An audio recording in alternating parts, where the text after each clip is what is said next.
La conclusion générale, c'est que ce serait vraiment se tromper que de croire que l'Europe nous apporte quelque chose. L'Europe, en fait, est un véritable cancer.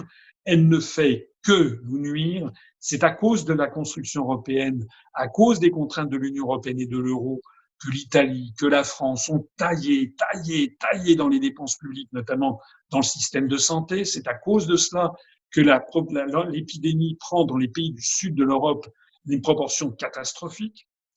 La construction européenne est nocive, au jour le jour, nocive sur les investissements publics.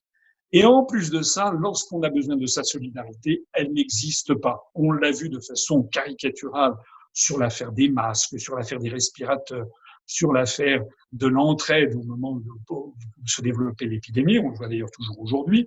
C'est sur la Chine, c'est sur la Russie, c'est sur Cuba que l'Italie ou que même la France compte, puisque maintenant ce sont des médecins cubains qui vont, être matériel cubain qui va venir à l'aide de l'épidémie dans nos départements d'outre-mer.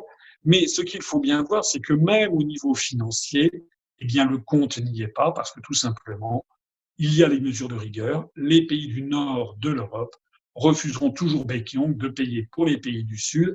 Et loin d'avoir des dons de 500 milliards d'euros, il ne s'agit en fait que de prêts qui ne sont finalement pas très intéressants, pas aussi intéressants que ça, et qui nous ont coûté d'emblée, pour qu'on puisse mettre en œuvre ces mécanismes, les sommes mirobolantes que je vous ai données tout à l'heure.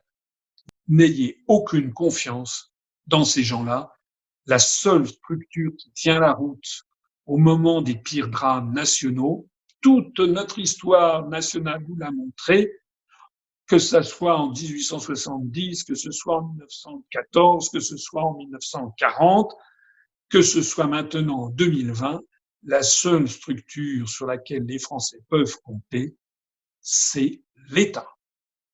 Encore faut-il qu'il soit bien géré par un chef d'État digne de ce nom.